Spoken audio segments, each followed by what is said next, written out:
Tout ce que l'Occident cherche à faire en Afrique, c'est de nous assujettir. Les Occidentaux, même en ce moment de Covid, avant même de lancer l'affaire du Covid, ont étudié et ont su que d'ici 100 ans, d'ici 50 ans, l'endroit ou bien le territoire où il y aura plus de ressources qui peuvent subvenir aux besoins du monde, c'est en Afrique. C'est pour cela qu'ils sont en train de s'acharner sur nous. Comment faire pour nous dépeupler? Comment faire pour réduire l'accouchement? On ne doit plus avoir les 8 enfants parce que bientôt la terre ne sera plus suffisante pour tout le monde. Et puisqu'il y a la place en Afrique, envoyons nos citoyens en Afrique. Je ne veux pas dire que je déteste un tribu ou bien quelqu'un, mais nous voyons déjà des Asiatiques qui achètent des terres, qui s'installent, qui commencent des familles. C'est un message que les gens sont en train de communiquer. D'ici 50 ans, si cet homme produit simplement 2 enfants, 3 enfants, prenons le cas d'Abraham. À partir d'Isaac, il a formé Israël. D'ici 100 ans, ça sera un autre pays qui sera en train de s'installer en Afrique. Ceci, ce n'est pas pour dire qu'on est en train de vouloir détester d'autres personnes. Ceci, ce n'est pas pour dire que nous sommes en train de vouloir indexer d'autres tribus, mais pour dire que même en ce moment, les terres les plus riches du monde sont en Afrique. Les lieux qu'on n'a pas encore exploités, c'est toujours en Afrique. Les lieux qui sont plus fertiles, c'est toujours en Afrique. Pourquoi est-ce qu'on retrouve ces bonnes choses en Afrique? Parce que Dieu, à l'origine, a décidé de bénir l'Afrique. Et pour simplement dire, quand on ne se voile pas le visage pour dire que non, il faut qu'on retourne dans nos cultures, regardons le cas du Covid. On n'a pas le plateau technique.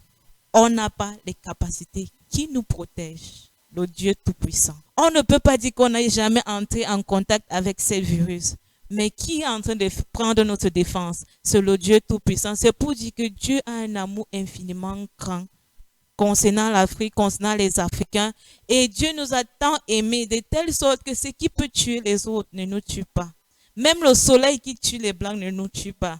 Même la sécheresse ne nous tue pas. La famine ne nous tue pas. Les maladies ne nous tuent pas. Ce qui a pratiquement nettoyé des milliers de personnes en Italie, même en Afrique. On ne peut pas encore compter dans tous les pays ce nombre. Pourquoi? Parce que le Seigneur a mis sa main sur nous. Et j'aimerais qu'on lit un verset, le Psaume chapitre 68, verset 31.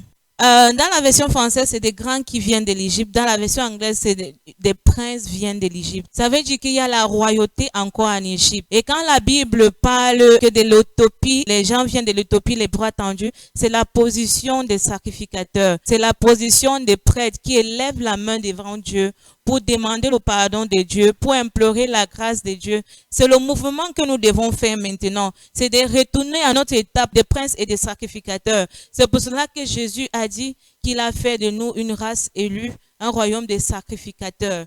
Également pour dire que la race humaine ou bien la race noire n'est pas du tout laissée par Dieu. Ça a commencé avec la race noire. Et également, le Seigneur a utilisé les autres nations, la nation des Sème, pour apporter le réveil, la nation des Japheth, pour apporter le réveil. Maintenant, c'est la nation des Cham qui doit apporter le réveil dans le monde. C'est pour cela que moi, je suis contente quand je vois les hommes de Dieu africains qui s'élèvent. Je suis contente de voir les Occidentaux venir rechercher Dieu en Afrique. Parce que si nous ne pensons pas que c'est déjà le moment, nous ne pourrons pas savoir ce que le Seigneur peut accomplir avec nous. Le Seigneur ne fait exception de personne. C'est lui qui est disponible, même l'Africain, le Seigneur utilise. Et sur cela, mon frère, ma soeur, tu es un prince de l'Éternel et tu es un sacrificateur du grand roi. Amen.